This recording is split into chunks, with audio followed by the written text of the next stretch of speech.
अहो एवढंच नाही तर त्यांच्या वडिलांच्या वर्षी श्राद्ध दिवशी ते गैरहजेरी देत म्हणून साक्षात पांडुरंग परमात्म्याने येऊन त्यांच्या वडिलांचं वर्ष श्राद्ध घालावं एवढा भगवत प्रेम असणारे संत ते म्हणजे देवहुनी निवासी संत.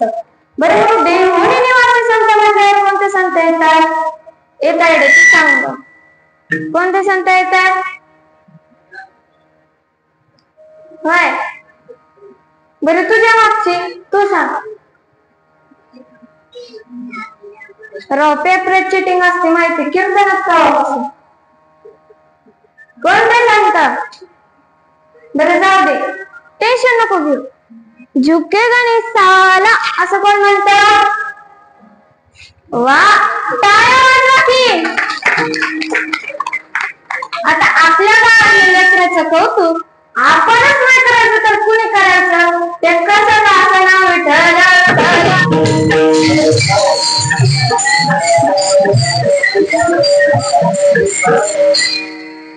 तर देवहुनी निवासी संत म्हटल्यावर येतात ते जगद्गुरु तुकोबराय. यांच्याच गाथेतील अवघे 3 चरणाचा परंतु संतांच्या महिम्याचं वर्णन करणारा गोड असा अभंग सेवेकरिता निवडलेला आहे.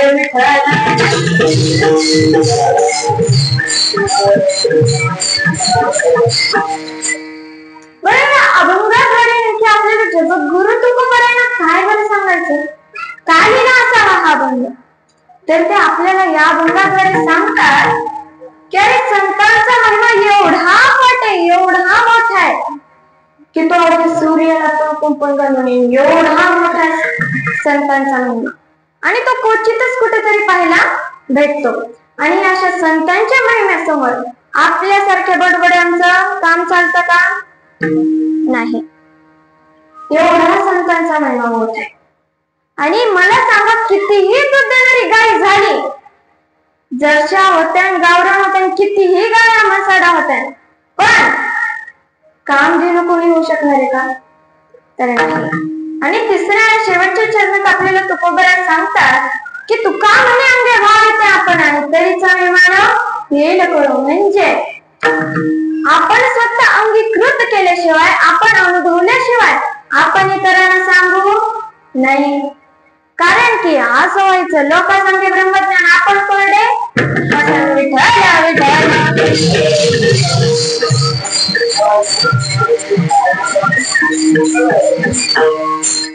काय सुंदर आवडे शकते. मी सकाळचे बरेच कीर्तन केले पुण्यतिथीचे असते वर्ष श्राद्धाचे दहाव्याचे बरेच कीर्तन केले. संध्याकाळी कार्यक्रमातले सप्त्यातले पण बरेच कीर्तन केले. परंतु 4 ते 6 या वेळेत या पवित्र अशा वेळेत कीर्तन करण्याची संधी मला आज पहिल्यांदा भेटली आणि ती तुमच्या सर्वांमुळे भेटली. मला आता आवडलं तर आहे नाहीतर सखळवर आणून ठीक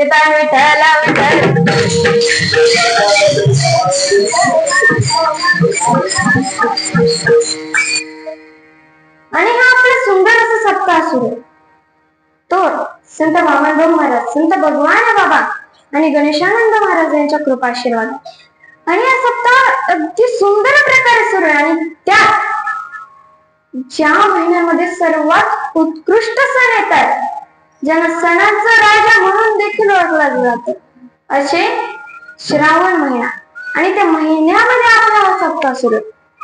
अहो श्रावण महिना काय पवित्र काय सुंदर सुंदर सण येतात तो त्या महिन्यामध्ये. अहो नागपंचमी झालं त्यामधून बहीण भावासाठी उपवास धरते आदल्या दिवशी त्यातून बहिणीचं भावावरती असणारं प्रेम याच महिन्यामध्ये दिसतं. त्यानंतर येतो रक्षाबंधन. रक्षाबंधन म्हणजे त्यामध्ये जेव्हा बहीण भावाला राखी बांधते आणि भाऊ रक्षा करण्याचं वचन देतो आता मात्र भावाचं बहिणीवरती असणारं प्रेम या महिन्यामध्ये दिसतं. नारळी पौर्णिमा अहो समुद्र दैवत याला शांत करण्याचा महिना देखील हाच आहे. एवढंच नाही तर आज आपण वाढदिवस कशा प्रकारे साजरा करतो. लहान बाळ असेल तर केक बिक लावायचा गालाला नाकाला तोंडाला केक लावायचा कुठं कापायचा फुगे लावायचे ते कुठलं की याला पुढील शिवाय आहे ना म्हणजे असे वाढदिवस साजरे होतात. मोठा असेल तर म्हणजे असे वाढदिवस साजरे होतात. परंतु ज्या भगवंतामुळे आपले वाढदिवस साजरे होत आहेत, ज्याने आपल्याला जन्माला घातले असे श्रीकृष्ण यांचा वाढदिवस याच महिन्यामध्ये येतो. अहो, आपला भारत स्वातंत्र्य याच महिन्यामध्ये झालाय. एवढंच नाही तर मित्रांमध्ये असलेला प्रेम गोपाळकाला तो देखील सण याच महिन्यामध्ये येतोय. आणि याच्या पवित्र महिन्यामध्ये आपली कीर्तन सेवा सुरू आहे. आपण कीर्तन ऐकत आहात, ही मात्र मोठी भाग्याची गोष्ट आहे.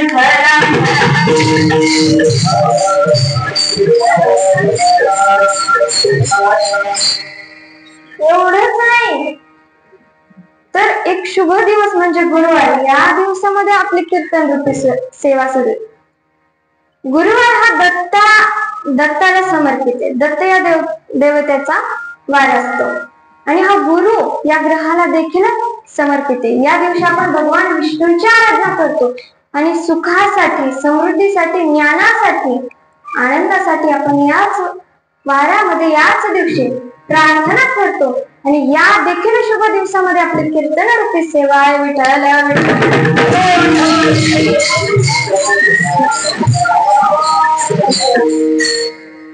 मला सांगितलं हा सप्ताह कोणामुळे सुरू आहे बरं?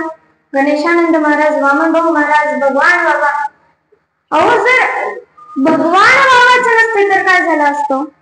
आपला सगळा समाज हा तळ्यावर गुरांमाग खेकडे पकडताना, मासे उचलताना दिसला असता. परंतु आज संत भगवान बाबा होऊन गेले म्हणून आज आपण या ठिकाणी आहे. काय भगवान बाबा, त्यांनी अवघ्या बालवयात माळ घातली आणि या सगळ्यांना सांगितलं. तेव्हा कोण शुद्ध होता का? नाही. महिला मंडळ आपलाच पॅनल तेव्हा शुद्ध होता. बाकी हे आपणच तेव्हा शुद्ध होतो की नाही? अहो बोला की, आपलं एकच पॅनल राव आणि असं करून कसं चालायचं? आपण म्हणजे मुख्यमंत्र्याच्या लाडक्या बहिणी, तुम्हाला म्हणून चालत होईल तर नाही. आपणच शुद्ध होतात. ही पुरुष मंडळी राग नका, ही पुरुष मंडळी शुद्ध होती. परंतु त्यांना देखील शुद्ध बनवण्याचं काम, त्यांना देखील शाकाहारी बनवण्याचं काम हे संत भगवान बाबांनी केलं.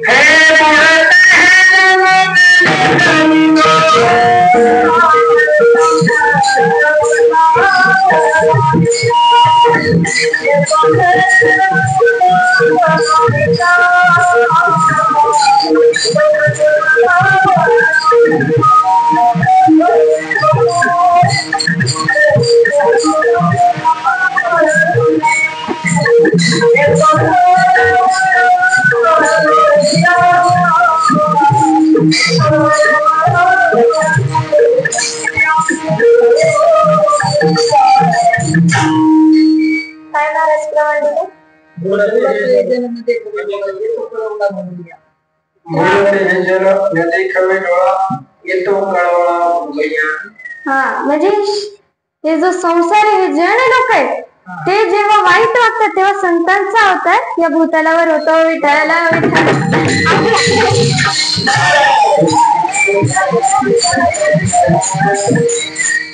एवढंच नाही तर संत भगवान बाबामुळे आज आपण मोठमोठ्या पदापर्यंत जाऊ शकलो. म्हणजे आमदार असेल, खासदार असेल, ग्रामसेवक असेल, सरपंच असेल, न्यायाधीश असेल, वकील असेल, कलेक्टर असेल, डीएसपी असेल, आयपीएस असेल, हे जे काही पदापर्यंत मोठमोठ्या गेलेत ना आपण, तर ते संत भगवान बाबामुळेच गेले. का? अहो, गडावरती पहिली शाळा काढणारे संत म्हणजे संत भगवान बाबा आहेत. आणि त्यांनी शाळा काढली म्हणून आज आपण एवढंच नाही तर त्यांनी अज्ञान असणारे समाजाला संदेश दिला की अरे तुम्ही 1 एकर जमीन विका आणि आपल्या मुलांना करा. आणि या संदेशाला अनुसरून ज्यांनी केलं तेच आज मोठ्या पदापर्यंत जाऊ शकले. विठ्ठला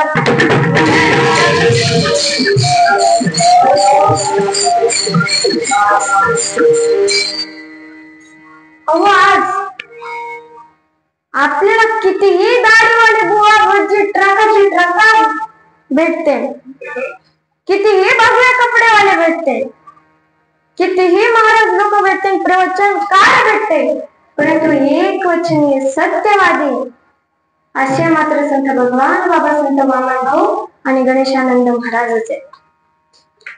अहो काय संत वामनभाऊ इच्छा शब्दात टाकतो, तोंडातला शब्द बाहेर पडावा आणि तो लगेच सत्यात उतरावा, भले तो आशीर्वाद असो नाहीतर शाप असो. अहो काय त्या साधू संतांचा प्रेम हो. जेव्हा संत भगवान बाबांचा भगवान गड हा पूर्ण झाला, ते वामनभाऊ महाराजांना भेटायला आले आणि म्हणाले काय चालू. भाऊ म्हणाले अरे आता तर तुझं चांगला गड झाला, तुझं लय चांगलं सुरू. ते म्हणाले हा भाऊ तुमच्यामुळेच झालं. ते म्हणाले आता बाबा म्हणाले आता तुम्ही पण गडमास आहे परंतु अजून याला मोठं बनवण्याचं काम करा. तेव्हा भाऊ म्हणाले काय रे तुला लोक देतात मला. ते म्हणाले चट होत असत. केलं की गडाचं काम सुरू. तेव्हा काय ते बीत काही होतं का मोजन मापन करायला, तर नाही. तेव्हा ते दोन्ही साधू संतांनी एकमेकाचा फेटा घेतला आणि त्याची गाठ बांधली आणि मग त्याची मोजणी केली. काय साधू संतांमध्ये प्रेम. आताच्या साधू संतांमध्ये साधूंना नुसतं साधू हेच पडलं, त्यांच्यामध्ये प्रेम राहिले का नाही. विठाला विठाला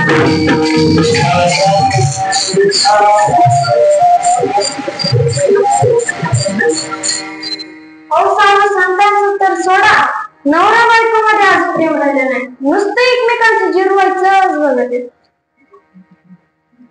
आता पोळा आजच महिना सुरू होता. दोघं नवरा बायको. ते म्हणाल्या बायको म्हणाली अहो जामखेड जवळ आहे, शेड पण लागलेले, भारी कपडे भेटते, चला बरं आपण जाऊ. ती मुंबई पण पुण्याची होती. बसले की दोघं मोटरसायकलवर चालले. त्या दिवशी होता नेमकी बैल पोळा. मग काय ती बघते इकडून बैल जाते तिकडून येते तर चांगलं नटीले फुगे बिगे. ती म्हणाली काय धरण येऊ आज सगळे बैल नटून इकडं तिकडं जाते तर नुसते बैलच बैल दिसत येतच नाही. तेव्हा म्हणाला अगं बैल हा शेतकऱ्याच्या खांद्याला खांदा लावून काम करतो, मग आज त्याचं सण आहे म्हणून त्याला नटवते, तिकडून तिकडून नेते तर मिरवते. ती म्हणाली असं होय. ती पुढचीच होती. शेवटी त्याची बायको. ती म्हणाली का मग माहीच नाही का तू देत मग तिचा संसार वाचतो.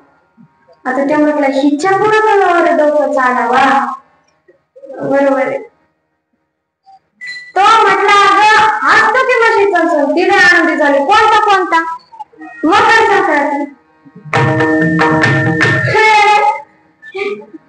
आता असं म्हटलं तिला आला राग. ती ह्याचीच बायको. ती म्हटली आता पुढे जाऊन ह्याची आपण जिरवायची. मला म्हैस म्हणतो काय, माझा सण आहे ना मकर संक्रांती. मग ते म्हशीचा कस काय म्हणला. पुन्हा गाडीवर बसले पुढे जायला. पुढून येत होता गाढव. मग काय ती म्हटली आता आपण हिच्या टीमवरच करायची. ती म्हणते अहो तिकडे बघा की तुमचे पाहुणे येते, जरा राम राम घालावा पाहुण्याला, बघा की लई जीवनात पाहुणे तुमचे.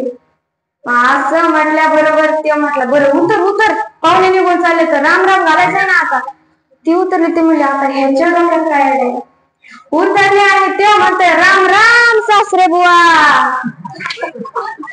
आता काय म्हणावं. म्हणजे साधू संतांमध्ये तर नाहीच राहिलं प्रेम, नवरा बायको मध्ये पण राहिलंय का नाही. विठाला विठाला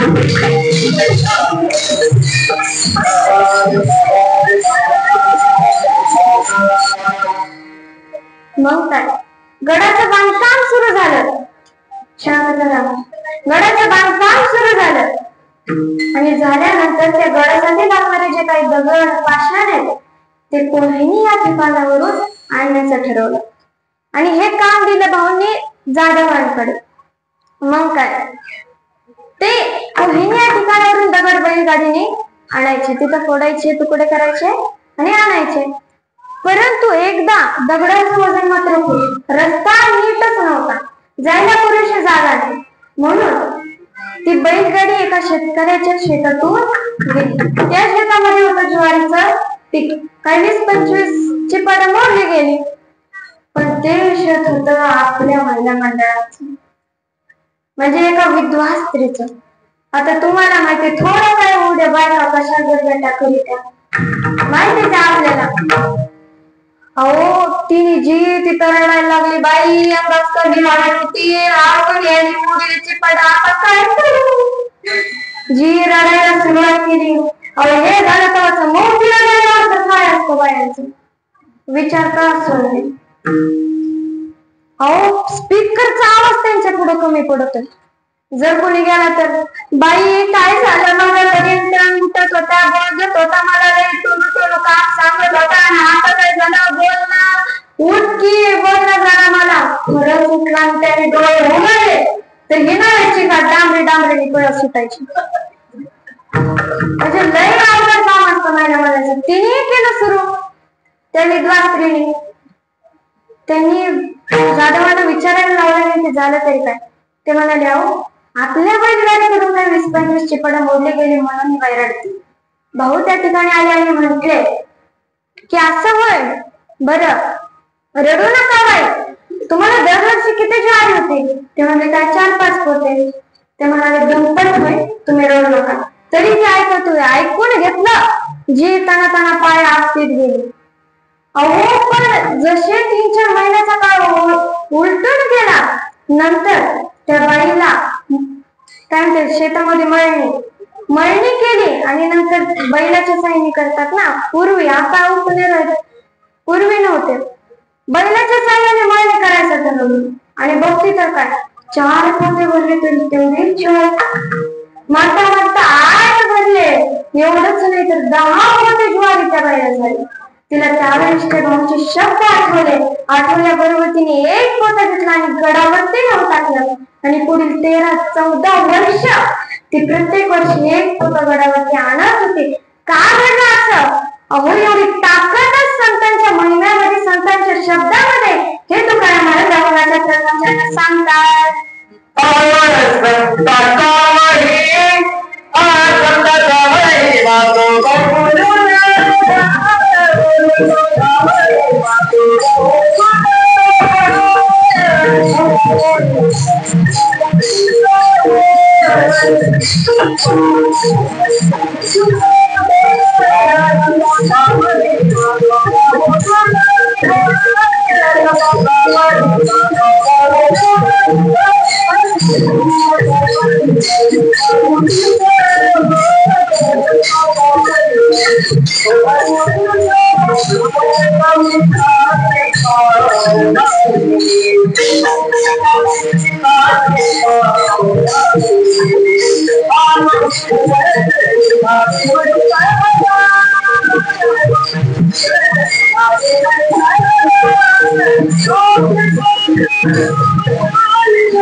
म्हणजे संतांचा महिमा एवढा मोठा आहे की त्यांच्या समोर आम्हाला आईला गेल्याचं काम चालतं कळणार आहे. काय शब्दामध्ये दाखवतो कोणच्या. म्हणूनच तुकाराम महाराज आपल्याला म्हणतात संतांचा महिमा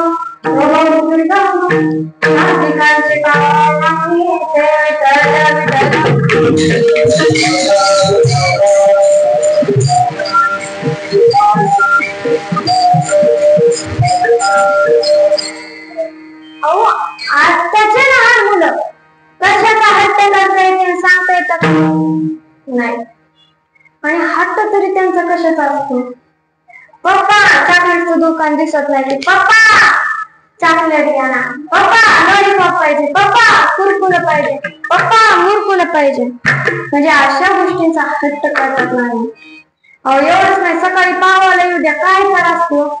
सकाळी ते पाव पाव पाव करत येऊ द्या, लगेच त्याचा सुरू होत आहे. पावाला आला पेट्रोलवाला आला, पावाला आला पेट्रोलवाला आला, मम्मीला उघड पावाला बोला. काय तर आहे या लहान लेकराची. बिचाऱ्यांना झोपणं देत नाही. पावाला नागाने सकाळ उठत पण खाऊन झोपत येत असतील तर आहे यांची. अहो म्हणजे आजकालची लहान मुलं कोणत्या गोष्टीचा हट्ट करता येते सांगता येतं का? तर नाही. परंतु संत भगवान बाबांनी अवघ्या बालवयामध्ये असताना कोणत्या गोष्टीचा हट्ट केला. अहो ज्या वेळेस कौतिका माता आणि तुबाजी पाटील हे नारायणगडाच्या यात्रेला दरवर्षी जायचे आणि गेल्यानंतर त्या ठिकाणी त्यांनी एकदा संत भगवान बाबा, त्यांचं मूळचं नाव काय पहिलं? आबाजी, बरोबर, आबाजी. मग कौतिका माता आणि तुबाजी पाटीलांनी आबाजीला पण घेऊन जायचं ठरवलं. गेले की गडावर. गेल्यानंतर आबाजींनी नगर नारायणाचं आणि माणिक बाबांचं डोळे भरून दर्शन घेतलं. पण त्यांना तेवढाच कळत की गुरुमंत्र असतो, गुरुकडून प्राप्त होता आणि तो गुरुमंत्र देतात माणिक बाबा. लगेच मागचा पुढचा विचार केला नाही, गेले जवळ आणि म्हणाले, माणिक बाबा अहो गुरुमंत्र पाहिजे, गुरुमंत्र द्या ना. ते मात्र गडावर येणाऱ्या पाहुण्यांना बोलण्यात व्यस्त. ते म्हणायचे, अरे सरळ देवा, काय सारखं गुरुमंत्र घ्यायला पाहिजे, तू मोठा झालाय का, अजून लहानच आहेस ना, नंतर या गुरुमंत्र घ्यायला. पण काही त्याला आबाजी ऐकणार. शेवटी माणिक बाबा कटळून म्हटले की अरे शिखराकडे बघ, त्याला सांगितलं, अरे तू शिखराला दिसतोय ना, त्याच्यावर उडी मारणार यालाच गुरुमंत्र दिला जातो. शब्द कानावरती पडत नाही की लगेच पहिली ना पहिली चढत. आबाजी वर गेले शिखरावर. वरून आवाज देत आहेत, माणिक बाबा, माणिक बाबा. माणिक बाबा मागं बघतोय, पुढे बघतोय, त्यांना पुन्हा गुरुमंत्राचा हट्ट करू शकतात, पण त्यांना काही दिसेना. शेवटी वर नजर गेले, बघितलं जायचं शिखरावरती जाण्यात आबाजी. अहो लहान वयात असताना अहो आजूबाजूला गर्दी झाली. सगळे जण म्हणायला लागले, अरे बाळा खाली या, तुला चॉकलेट देतो, अरे कुरकुरे देतो, खाली या, अरे मोबाईल देतो गेम खेळायला. काय होता? होता का मोबाईल? होता का चॉकलेट? होता का लॉलीपॉप? होता नाही. माणिक बाबा म्हणतात, अरे गुरुमंत्र खरंच देतो, खाली या. ऐकत नाही. शेवटी त्यांनी देवाला हात जोडले, नमस्कार केले, खाली उडी टाकली. अहो चेंडू मारल्याप्रमाणे ते लगेच तुमकून उभा राहिले आणि अंग झटकत माणिक बाबांजवळ गेले. गेल्यानंतर त्यांनी दर्शन घेतलं आणि सांगितलं, माणिक बाबा अहो खरंच तुम्ही म्हटलं तेव्हा शिखरावरून उडी खाली, आता तरी द्या ना गुरुमंत्र. ते म्हणाले, अरे गुरुमंत्र मी तर तुला देणार, परंतु तू आजपासून आबाजी नाही, तर तू म्हणे भगवान आहेस, भगवान. माझ्यापर्यंतच आवाज नाही आला तर भगवान गडावर कोणी जायचं, मोठ्याने मला भगवान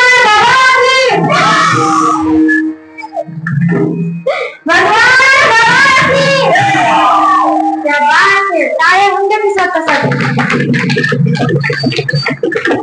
अहो एवढं लहान वयात असताना काय गुरुवरती श्रद्धा हो. तोंडाचा शब्द बाहेर पडा, लगेच त्यांनी ते ऐकावं. आणि काय हट्ट तरी कशाचा भगवान बाबांचा, मला गुरुमंत्र पाहिजे. म्हणजे एवढे श्रेष्ठ संत असतील ना, तर ते भगवान बाबा विठाला विठाला.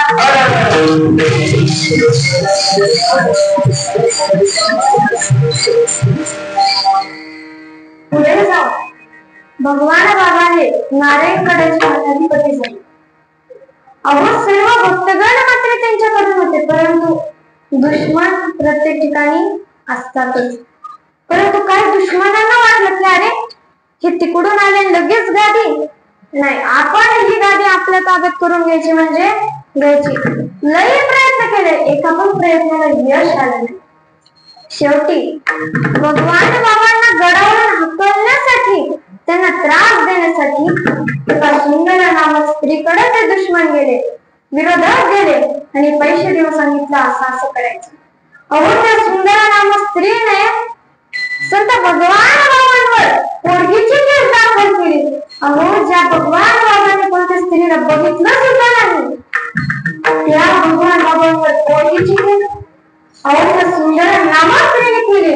म्हणून मी सांगते, तुम्ही तुमच्या मुलीचं नाव या सुंदर कधीच ठेवू नका. आज तर राहू दे, पण खरंच सुंदर नाव ठेवूच नका. अहो त्या पोटकर्तीने, त्या पुत्रीने, अहो त्या तरुणीने माझ्या बाबाला वरती पोरगीची केस दाखल केली. येऊन झालं तरी ती केस दाखल केली असतीच्या मनात, आणि त्या ठिकाणचे न्यायाधीश होते म्हणजे मुस्लिमच. पण ते भगवान भगवान बाबांचे निश्चित भक्त.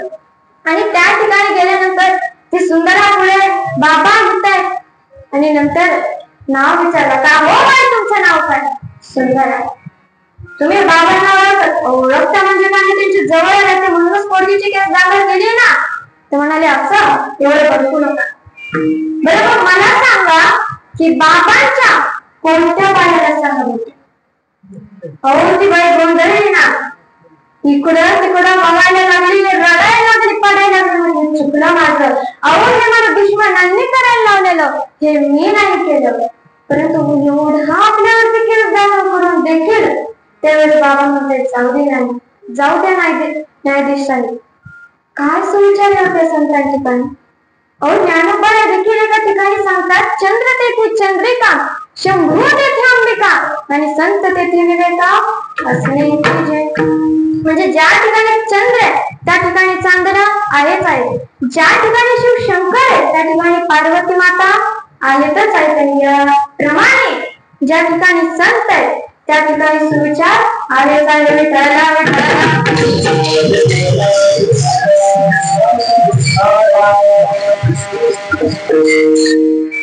एवढंच नाही, एवढं करून सुद्धा आपल्या विरोधात निकाल सुद्धा विरोधक प्रशांत बसलेले. अहो त्यांनी संत भगवान बाबांच्या चारित्र्यावर हात घालण्याचा निश्चय केला आणि त्यांच्या जवळच्याच माणसांना फेटा मारून आणण्यासाठी सांगितलं. पण हा एका देवांच्या नाही तर एका नालायक देवाच्या घरी राहण्यात आला आणि तिला पैसे देऊन सांगितलं की असा बोबा टाकर अख्ख्या गावाला सांग की बाबा माझ्याकडे आले होते आणि हे बघण्याचा आणि असं म्हटल्यानंतर सकाळ झाली आणि तिने अख्ख्या गावात बोबा टाकलेला. बाबा माझ्या घरी आले होते, हा बघा त्यांचा बेटा. बाबा माझ्या घरी आले होते, हा बघा त्यांचा बेटा. अहो त्या मगाच्या सारख्या त्या तरुणी पण तसंच केलं. एवढंच नाही तर त्यांचे भक्तगण सुद्धा बाबांना नको नको ते बोलायला लागले. सर्व भक्तगण विरोधात गेले, काही मात्र शिल्लक राहिले. आणि एवढं होऊन सुद्धा भगवान बाबांनी कोणावर आळ घातला नाही, कोणत्याही काहीच म्हटलं नाही.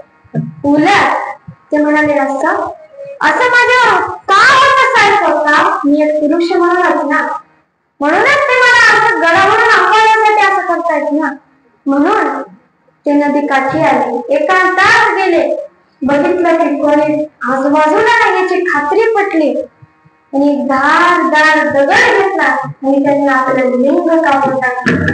पण आश्चर्य काय, ज्या ठिकाणी त्यांचं रक्त साठलं ना त्या ठिकाणी तुळशी उगवली.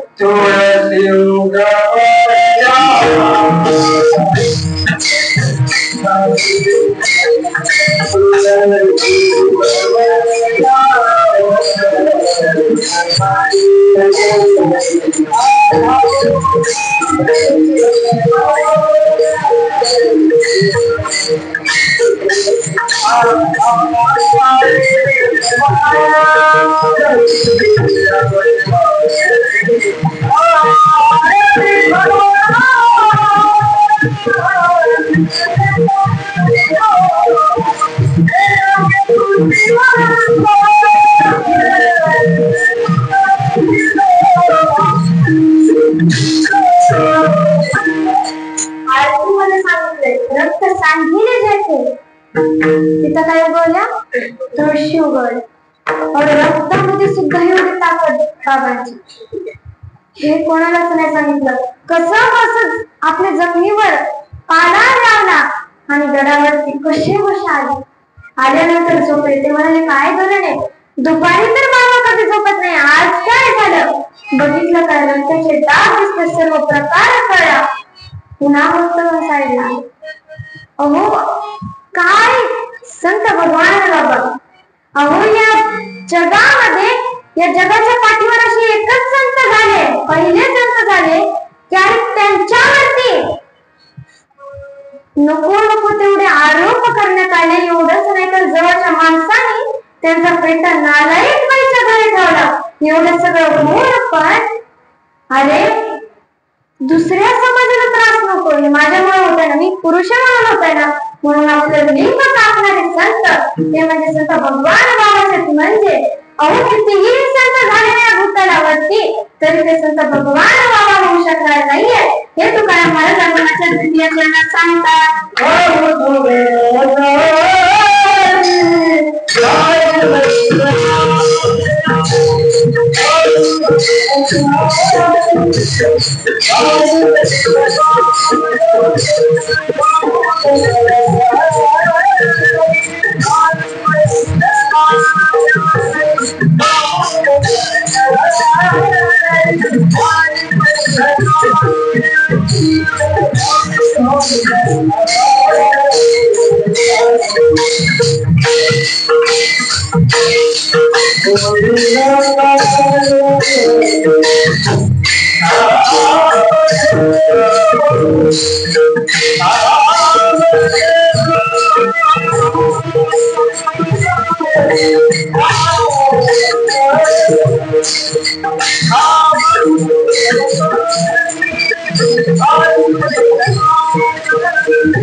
तरी ते काम होऊ शकणार नाही, म्हणजेच कितीही संत झाले तरी ते संत भगवान बाबा होऊ शकणार नाही.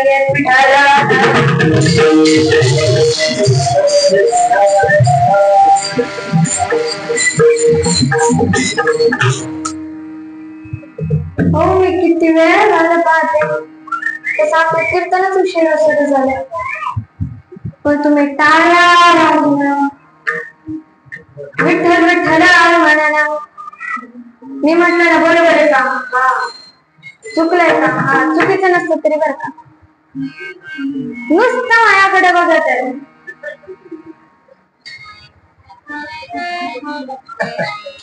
माहित नसलं तरी बरं का, असं कुठं असतं. आता प्रत्येकाने काय ना चेहरे मंडळ किती वेळ झाले बरं, अहो कसा कोरडा होऊ पर्यंत जातात पकवायचे, हो का बोट सुस्त वाटतात, काय सुंदर वाटत. त्यांच्यासाठी पण टाळ्या वाजवायचं राहिलं की नाही ना चेहरे, तुमच्यासाठी पण वाजवते, त्यांच्यासाठी पण वाजवा टाळ्या.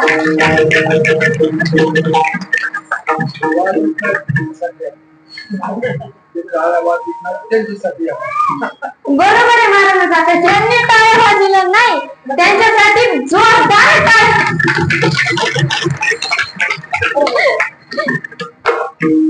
आता प्रत्येकाने मोठ्या आवाजामध्ये हात वर करून भगवंताचं नामस्मरण करायचे. चला करा बरं.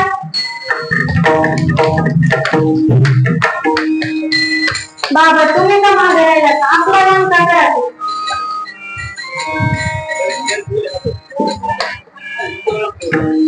प्रत्येकाने केलं का, ज्यांनी केलं नाहीत ना त्यांना कोरोना पुन्हा येऊन गाठणार, आणि कोरोना काय म्हणणार, मी पुन्हा टाळ्या वाजवणार कडे, मी पुन्हा येईन. म्हणून प्रत्येकाने आपलं करून टाळ्या वाजवायच्या. चला नामस्मरण पण करायचं, आताच नाही हो. चला महाराज आपण एक चहा पिऊ. की मावशींनी हात खाली. आता हे कीर्तनचं पुस्तक मी कुठं जाते वय, चला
तुम्ही म्हणाल काय मला तुमच्या टाळ्यांवरच जाणकार दिसतोय.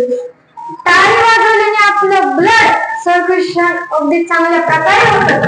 आपलं रक्त सरसरतं म्हणून आपण टाळ्या वाजवल्या पाहिजे. तुम्ही टाळ्या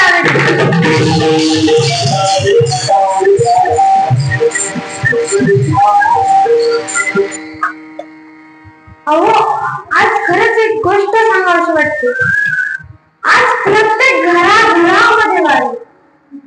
शेजाऱ्यामध्ये माझे, नवरा बायकोमध्ये वाढली, चुलता चुलतीमध्ये वाढली, सरपंच ग्रामसेवकामध्ये वाढली, कलेक्टर समाजामध्ये वाढली, डीएसपी IPS मध्ये वाढे, पोलिसाचा IPS कशी वाढे, आणि भावा भावाचा वाढे, भाऊ बहिणीचा वाढे, शेजाऱ्याचा वाढे, मित्र मित्राचा वाढे. आवाज प्रत्येकामध्ये वाढले. काय भेटतो वाद करून आणि मंडळाचा कार्य तरी काय असतो. हिने जाऊन साडी आणली की ती कशी आणणार. दुसरीला शेजारीला जाऊन म्हणत बाई तिला लई माझी आवडली वाटतं, माझ्यासमोर नुसती जळती आणि बघ ना काठ काही चांगले होते म्हणूनच माझ्यासारखी आणली बघ. मग तिने नंतर आणलेली असते. म्हणणार बघ ती मैच लई कॉपी करायची बाई लईच पोट करतीये, ती तिचं नको ऐकत. झाले की दगड उचलले दोघे उठले दोघे गेले वकिलाकडे, गेले डॉक्टरांकडे, गेले पैसे नाजूकडे. अहो शेजारीच ते एकमेकाच्या घरात नव्हते म्हणून वाद. काय काढणं तरी काय होतं वादाला. अहो उगाच वादवाद करू नका, कारण वादवाद केल्यामुळं आपला पैसा जातो, वेळ जातो. अहो काय माणसाला त्या वादामुळं अटॅक येतो, झटका येतो, माणसं मरतात देखील. एवढंच नाही तर वैर देखील वाटतो. म्हणून तुम्ही वादविवाद करू नका.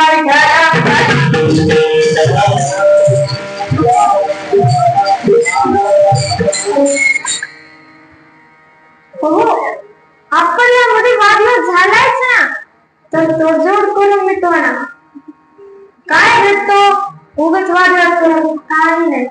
वादविवाद होणार घेऊ नका. झाला ना आपसात बसून तोडजोड करा. का ते तुमच्या हिताच आहे हे मी सांगते का. तुम्ही मला मग कोण सांगत आहे. त्याप्रमाणे संत रामदास स्वामी एका ठिकाणी म्हणतात, जनी वादविवाद सोडून घ्यावा, जनी सुख संवाद सुखे करावा, आणि जनी तो चित्त संताप वाहणे, तो प्रेमाने संवाद तो हितकारी. वादविवाद होणच नका. झाला ना मित्र का ते तुमच्या हिताच आहे आणि तडजोड करणार. अहो तंट तुमचा मार्ग याचा त्यांचा कोणा काही असो कधीतरी कुठेतरी तर थांबायला हवा आणि माणसातला माणूस तडजोडीच्या रंगातही रंगायला हवा.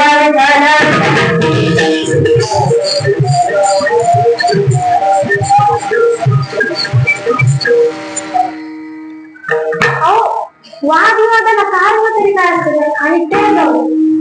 मी आता वडील ऍडव्होकेट येतात त्यांच्यासोबत जाते ना, वकील येतात जाते पाहतात बघते तर काय नुसते नवरा बायकोचे बाकीच्यांचे असते तर. पण नवरा बायकोचे एवढे वादविवाद विचार करतात कारण तरी काय.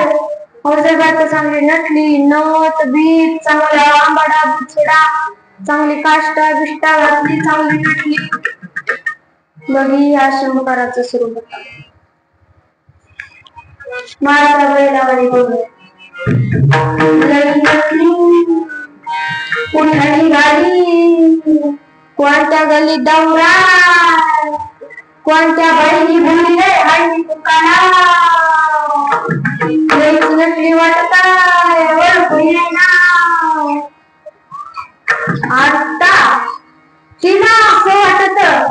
खिशाचं बिल फेकून मारावं एवढे बजा करतो यशंकर. असं म्हटलं मग या पेकीला चिमटा घेऊ घेऊ असं आपलं हे परवडले. तुम्ही तर हा बर्थ जास्तच यांच्या त्यांचा तुम्ही काय साधी सुद्धा आहेत का?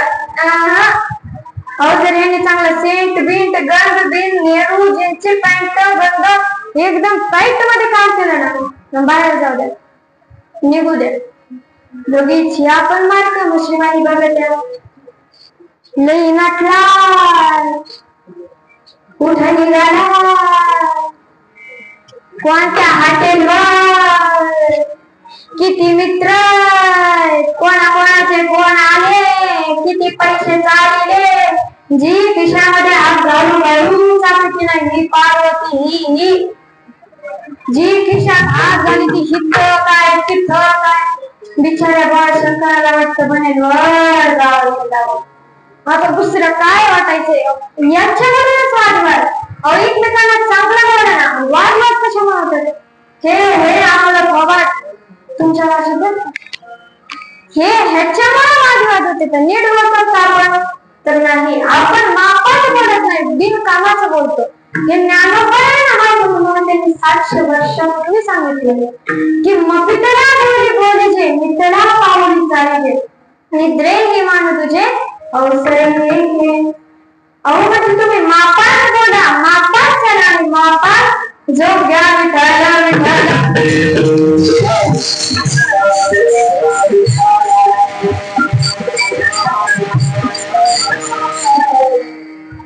अहो आज मापात बोलतो का नाही जे बोलायचं ते पण बोला नाही. अशीच आता पुरी सगळे दिवस आले येताना आधी तरी मातायची तिथं काय त्याला भेटाय ना. तिकडे एक आपली डोंगराळ भागातली साधी ब्राह्मणाने आणली घरी आणि ती ही ब्राह्मण ह्याच्यावरती एकदम शुद्ध ती आपली डोंगराळ भागात राहणारी. तिला काही विचारू द्या अगं चहा झाला का पाहुणे आलेले असू द्या अगं चहा झाला का हा झालाय की चहा. पुन्हा कपडे झाले का हा भांडे झाले का हा. तिचा हा आवरलाय का मग काय. एका दिवशी नवऱ्याने जवळ घेतला म्हटलं अरे काही विचारलं तरी हा हा असं नको म्हणा जाऊ. बाकीचे तुझे टिंगल करतात काय म्हणायचं होय किंवा होय. आता मी विचारलं धुणं धुवून झालं का आणि कपडे धुवून झाले का ती होय काय म्हणायचं होय. मन बरं होय. भांडे घासून झालं का काय म्हणायचं होय. मन बरं होय होय. चहा करून झाला का काय म्हणायचं होय. मन बरं होय. आता हे सगळं सांगितलं काय म्हणायचं ठरलं आपलं होय. बरोबर हे सगळं मी जे तुला सांगितलं ते समज मला हा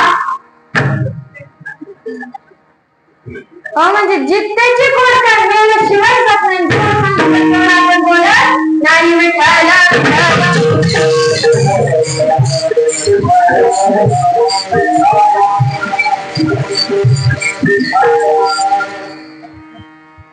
आणि काही काहींच्या घरात तर ब्राह्मणच्या घरात आपण बघा म्हटलं लय शुद्ध नवी नवरी आणि आत्ताबाई अहो चहा करू का म्हटलं बिना चहा समाज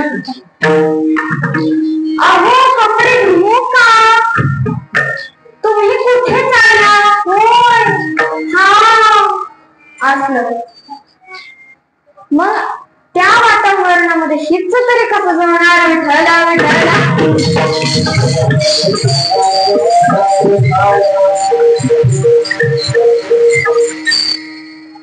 आणि तुमच्या सर्वांचं जे काही इथं नोकरदार वगैरे इथलचेच आहे तर जे काही महाराष्ट्रामध्ये नोकरदार वगैरे ना त्यांच्या पायाला हात लावून विनंती करते किंवा तुम्हाला एवढं 1-1, 2-2, 3-3 लाख रुपये पगार असतात तुम्ही कशाला गोरगरी बसवता काय भेटतो तुम्हाला बिनकामाचं देखील.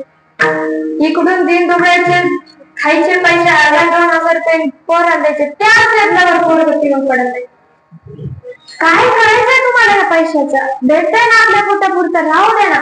जे आपल्या कष्टाचं आहे ना तेच घ्या. अहो काय भ्रष्टाचार करते तो हे माणसं. अहो भ्रष्टाचार उभा करू नका. कशाला उभा दिनदुबळ्याचा पैसा लुटताय? अहो आपल्या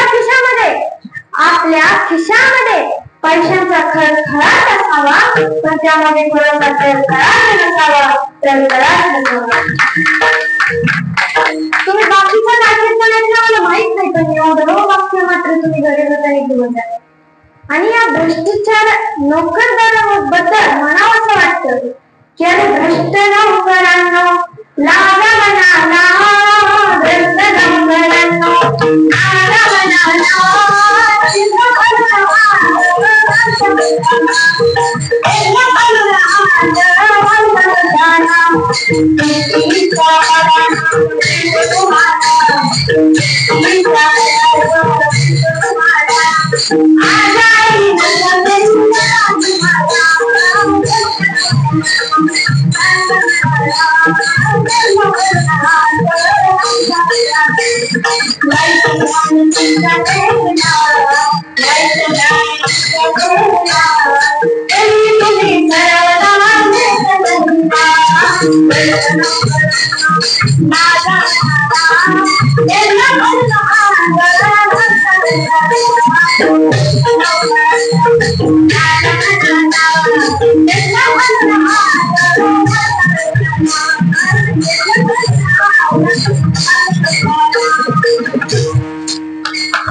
दुसऱ्याचा पैसा घेताना कुठेतरी लाज होत एवढे आपल्याला पगार असेल नका बोलायचं होते.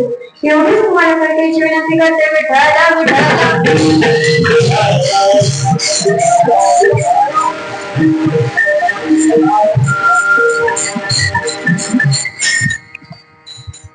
अहो भगवंताने या परमेश्वराने या पांडुरंगाने एवढा सुंदर देह दिला ना, तर आपण तो चांगल्या प्रकारे झाला ना. कशाला उगाच वाईट मार्गात जातात, कशाला व्यसन करतात आणि व्यसन करून तुम्हाला मिळतं तरी काय?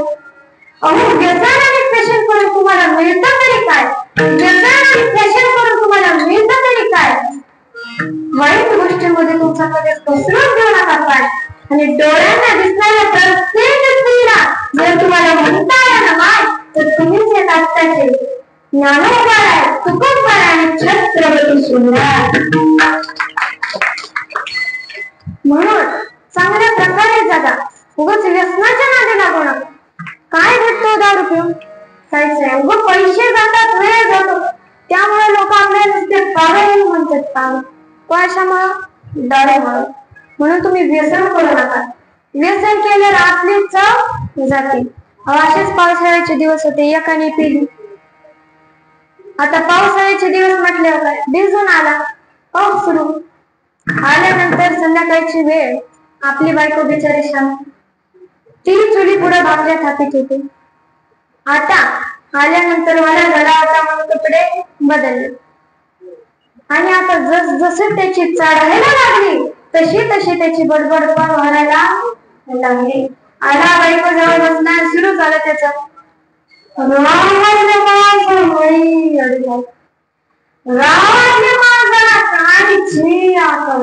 त्याची गाडी पुढे जाताना ती म्हणाली काय झालं? त्या म्हणाला खरंच लईच वेळ आहे, काय कळत नाही ना. मला सरपंचच केलं नाही आपल्या गाड्याला, मला सरपंचच केलं नाही. अरे मला सरपंच केलं असतं ना, आम्हा गाव म्हणजे गाव. एवढंच नाही, जर मला आमदार केलं असतं, आमदार अख्खा तालुका म्हणजे असतात तालुका. आपण तालुका सामनारी रोड दिसलो बाबा तुला, जर मला खास जरूर केलं असतं ना, आपण जिल्हा असता, आपण जिल्हा. अगं जर मला मुख्यमंत्री केलं असतं ना, आजच्या महाराष्ट्रात लाडके दारू घेऊन एवढं नाही. अगं तुझा मालक आहे, एवढ्यावर नाही थांबणार आपण एवढ्यावर नाही थांबणार. जर मला कोणतं प्रधान केलं असतं ना, हा देश बदलला असता का देश. ती उठली, फुकारी घेतली, दिशेने खाली. आता त्याला कशी मारायची? नवरा ती म्हणाली, अरे पिस्तुल्या, अरे माकडा, अरे नशीच्या धुंदीतेस म्हणून काय बोलायचं? अरे तुझं धोतर म्हणून माझं परकर घातलंय तेव्हा पहिल्यांदा बोलत रे. म्हणजे असले तर असते ना, असं केल्यामुळं आपल्याला लोक पागल म्हणतात. म्हणून तुम्ही व्यसनाच्या नादी लागू नका. त्याला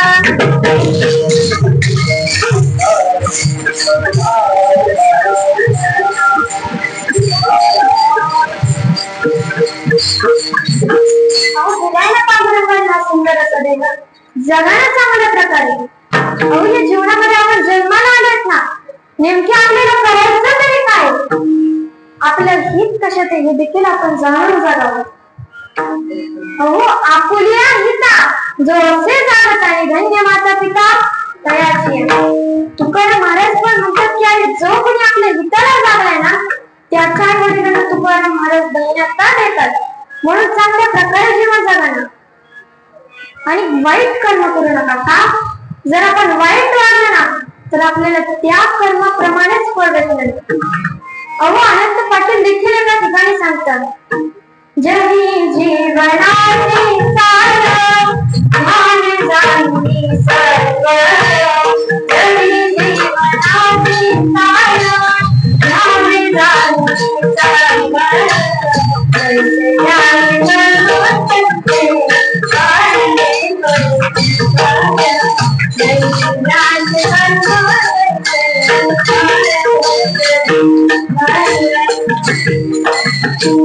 आपल्या जीवनाचं सार कशामध्ये, आपण कशासाठी जन्माला आलो हे जाणून तुम्ही जगा आणि आपण चांगलं कर्म करा. कारण आपल्या कर्माप्रमाणेच आपल्याला फळ भेटणारे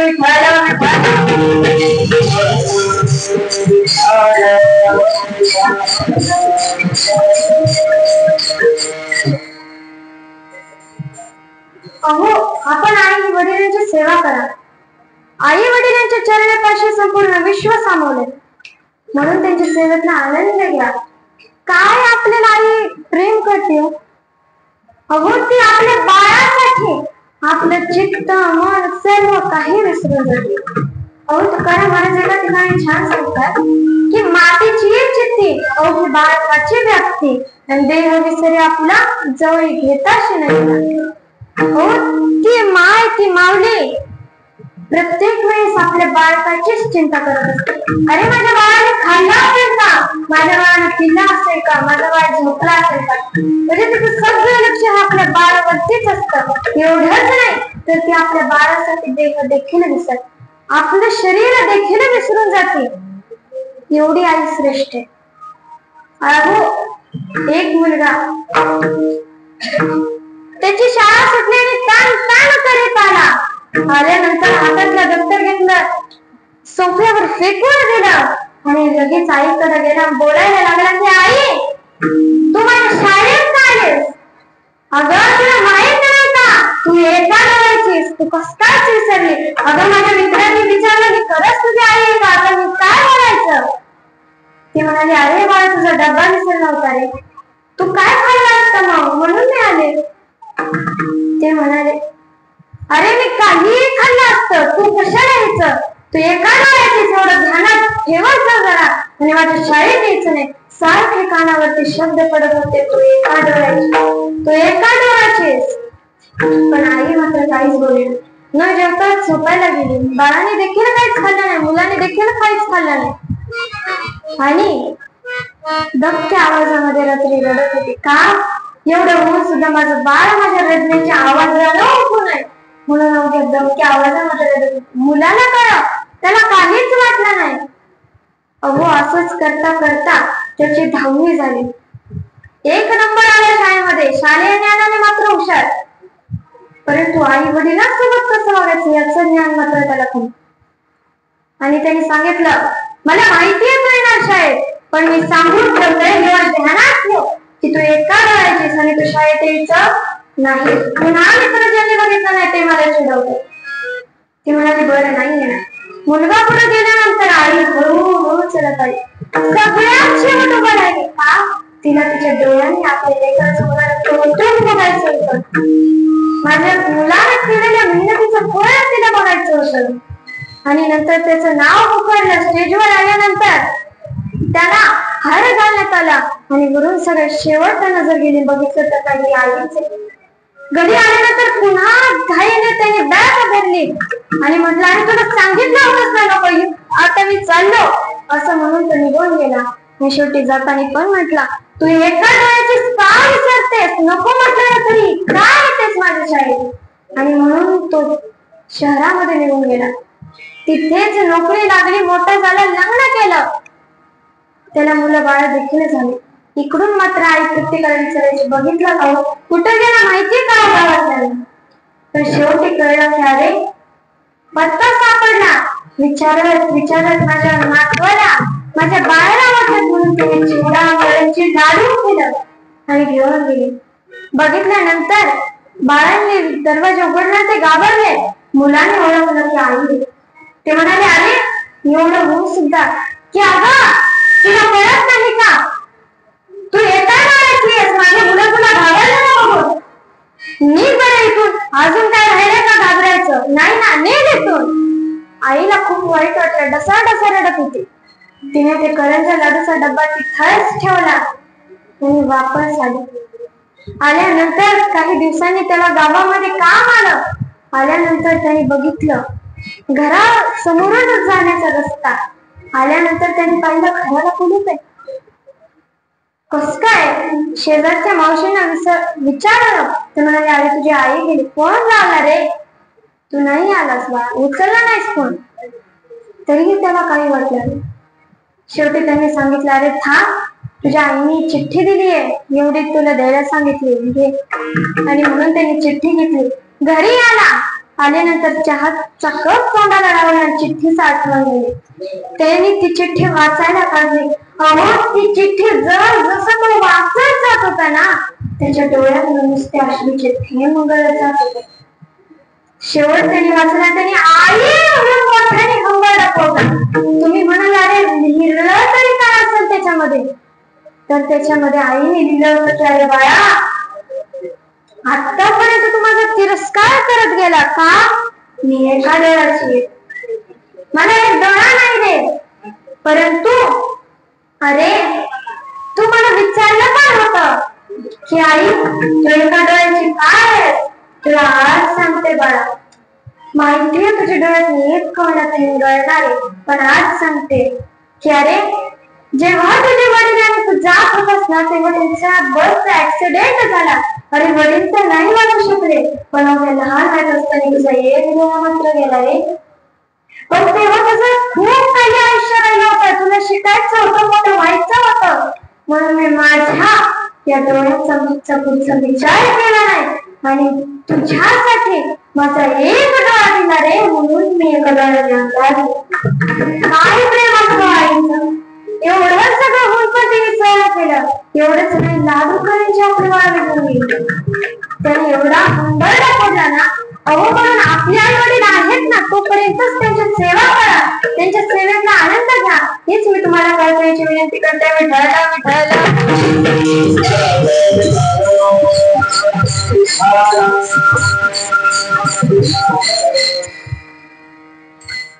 अहो आपल्याला आपण स्वतः झाल्याशिवाय त्याचा अनुभव काय ते बनवून कसं वाटतंय करणार आहे का, तर नाही. सरपंच झाल्याशिवाय गावाचा कारभार कसं सांभाळायचा करणार आहे का, तर नाही. नोकरदार झाल्याशिवाय कसा भ्रष्टाचार करायचा करणार आहे का, नाही. पेल्याशिवाय कसं लोकांना ठेवतात करणार आहे का, नाही. म्हणजे आपण स्वतः केल्याशिवाय आपल्याला काय करणार नाही. परंतु आपण न करताच म्हणतो पगवाजांना काय बाई काय वाजेल, तुम्ही चांगलं वाचता का माग या गावात, काय बाई काय वाजेल, नुसतं ताण ताण करते बाई, डोकं दुखायला लागलं, काही येत होतं का. आणि तू थाप तर मारून दाखव, तेवढं आपल्याला येत नाही, उभं नुसतं बोलायचं. परंतु संत तुकाराम महाराज हे स्वतः अनुभवल्याशिवाय कोणती गोष्ट इतरांना सांगत नव्हते. तुम्ही म्हणाल कसं काय, तर ऐका. अहो, एक वयस्कर आजी आपल्या नाकाला घेऊन तुकारामांजवळ आली. मी सांगितलं, अहो तुकाराम महाराज, या माझा नातू अहो सारखं खातो, नको नको म्हटलं तरी ऐकत नाही, जेवण पण नाही येतात, नुसता खातो. तुकाराम महाराज म्हटले, बरं मी बघतो काय करायचं, तुम्ही 7 दिवसानंतर या. ते वापस गेले ना आजी नातवाला.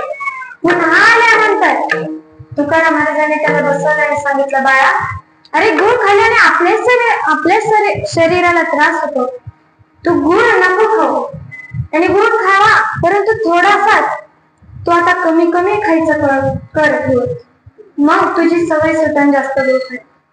एवढं सगळं सांगून झालं. तुकाराम महाराज म्हटले, बघा आता तो कमीच गुळ खाणार. ती आजी म्हणाली, असं एवढंच सांगायचं होतं तर मग तुम्ही त्या दिवशी काय सांगितलं, मला पुन्हा हेलपाटा झाला, तुम्ही असं का केलं, मी म्हातारी म्हणून मला त्रास व्हावा होता. तुकाराम महाराज म्हणले, नाही असं काहीही नाही. अहो मी तेव्हा का नाही सांगितलं, त्याचं कारण म्हणजे त्या दिवसापर्यंत मीच एखाद्या वेळेस जेवत नव्हतो आणि नुसता खात होतो, म्हणून मी तुमच्या बाळाला सांगितलं. म्हणजे तुकाराम महाराज स्वतः अंगीकृत केल्याशिवाय इतरांना सांगितलं होते. हेच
तुकाराम महाराज हे सांगतात की आपण स्वतः अंगीकृत केल्याशिवाय आपण इतरांना सांगू नये.